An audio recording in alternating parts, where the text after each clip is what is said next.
I feel like I say this a lot on this channel, but once again, I really never expected to see anything like this at a cemetery, even the cemetery of a US president. And even though my trip today started off with a lot of frustration and a lot of negativity, it turned out to be the most fun I've ever had at a cemetery. Hey everybody, Steve here at Mount Vernon, George Washington's Mount Vernon in Virginia, just south of the White House in Washington, D.C. And I was so frustrated when I first got here. It was only supposed to take me about a half hour to 45 minutes to get here from where I was staying last night. But I guess everyone went crazy and they decided to drive recklessly, and there were 3 different accidents. So Google rerouted me saying there was going to be an hour delay. An accident happened after I was rerouted, and so I had to be rerouted again. So anyway, it took me almost 3.5 hours to get up here this morning, and I should have been here like really early. So I was already a little bit frustrated, and then I got here and realized that after a half hour of driving around, I couldn't find a parking space, and no one else could either. I mean, it was just insane. We were all just driving around for almost an hour, and I finally just said, okay, that's it. I'm just not going to visit Mount Vernon, and George Washington's gravesite is just going to have to miss that one. But I mean, how do you miss the very first president and George Washington?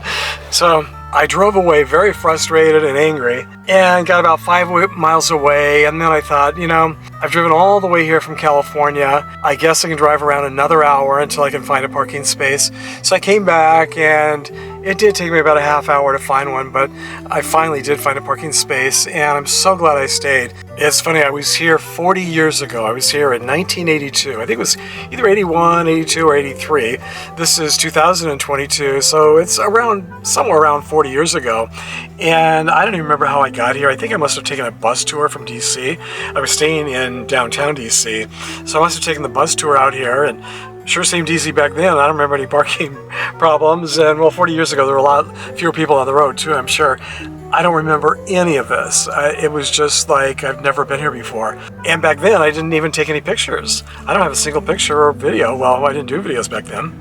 So I wanted to come back and see it again, and I'm sure it's probably changed a little bit. I mean, it really is now more like an amusement park. It's a lot more like Disneyland. I don't remember that 40 years ago, but then again, I don't remember much from that trip 40 years ago, so it could have been the same. But even though it is really like an amusement park, it's really cool. I'm so happy in a way, because I always hate it when gravesites are forgotten. Well, this one will never be forgotten, that's for sure. And how cool is it to visit a gravesite and also see one of the most beautiful homes in the world, and to be here on a day when they're reenacting the Revolutionary War in those times. So it really put you in the mood even more than usual. So keep watching if you want to see more than just the gravesites. So I'm going to show you around first, and then we'll walk over to the gravesites. And not far from the Washington's tomb is also their slaves, the slaves who died here. And I had no idea there were so many slaves that worked on this plantation over the years. I think it was like well over 300 slaves. Just never occurred to me. I thought maybe a dozen or so. And many of them are buried here as well, not far from Washington's tomb.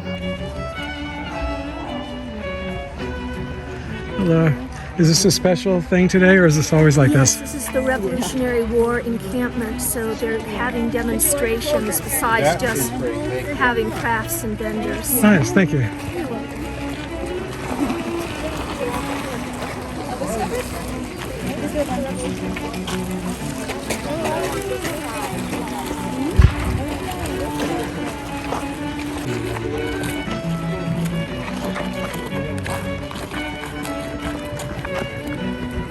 Now, this is definitely not something you see visiting gravesites very often, right? In fact, pretty much never.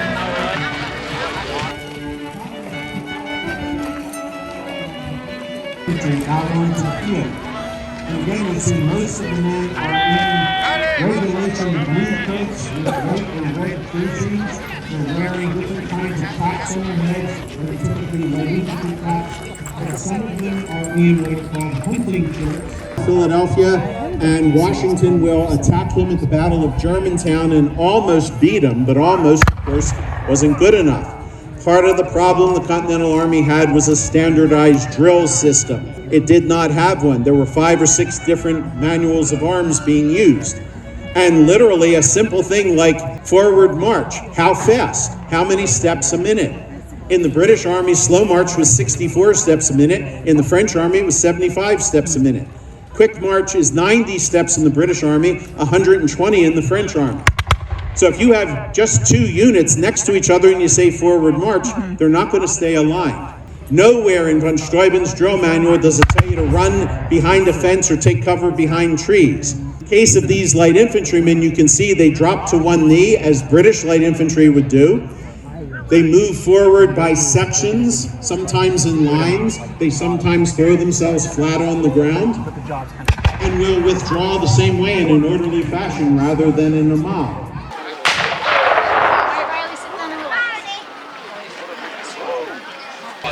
I was just coming to visit their gravesite. I had no idea they were having this event. I don't know if this is a special event or if this is something they do every week.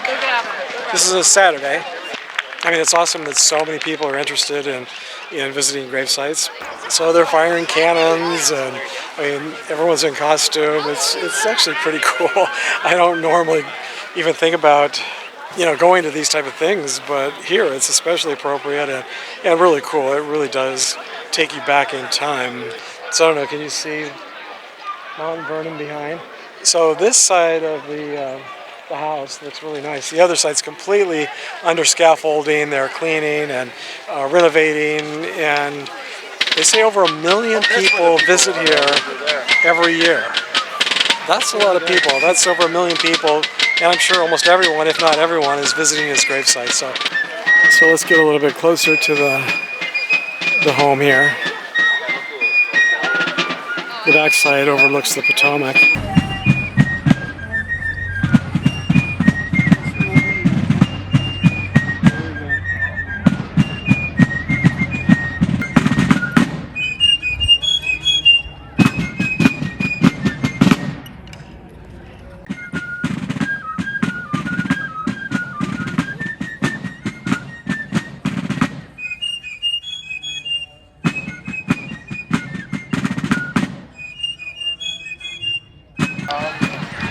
So this is the line of people waiting to get in to tour the home.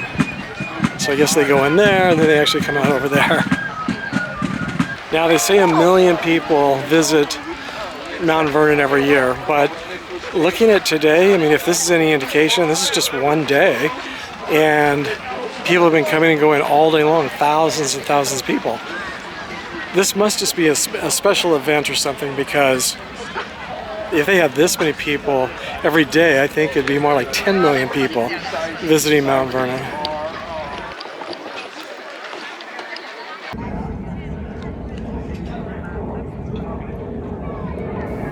And feel free to pause the video if you want to read about the renovation. Now let's head over to Washington's tomb. As you can see from the sign, this was his old tomb. This is where his body was originally laid to rest until his permanent tomb could be built. This first one was smaller, but it definitely has the better view. As you can see, it overlooks the Potomac. And again, just pause the video if you want to read more about it.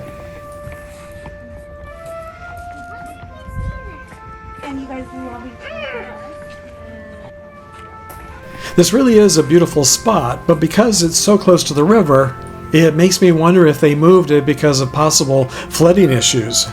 The newer tomb isn't really that far away, but it's higher up on the hill and a little bit more inland from the water. It's a little bit difficult to see at this distance and in this light, but the sign above this archway says, "Within this enclosure rest the remains of General George Washington." It's interesting that the title, First President of the United States, is not mentioned at all. And looking at this line of people waiting here to get a glimpse of his sarcophagus is pretty amazing when you think about it.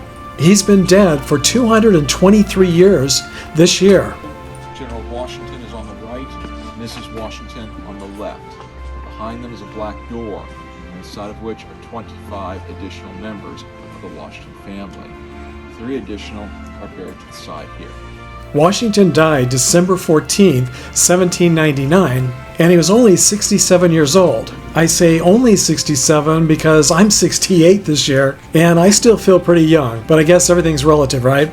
But to still have millions of people waiting in line to visit your gravesite more than 200 years after you died is pretty astonishing when you think about it. I had to wait in line at Lincoln's tomb as well, but of the thousands of famous graves that I've visited over the years, I can't think of any others that I've had to wait in line to see.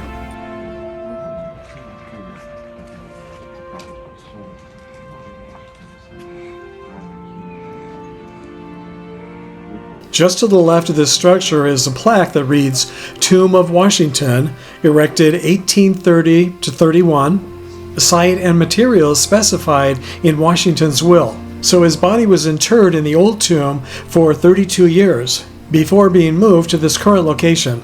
And the graveyard of his slaves is adjacent to his tomb. Again, just pause the video if you'd like to read the signs. In his will, Washington requested that 123 of his 317 slaves be freed upon the death of Mrs. Washington. She freed them early on January 1st, 1801, but for whatever reason, 194 individuals remained enslaved after their deaths. The sign includes a website for additional information.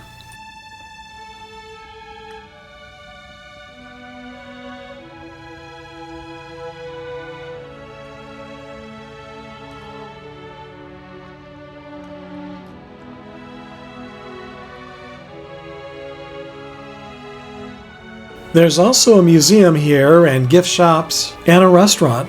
It's really quite the experience. And as I've mentioned in previous videos, I was able to visit all 39 of the presidential grave sites on my cross-country road trip this year, and I have to say this was my favorite visit.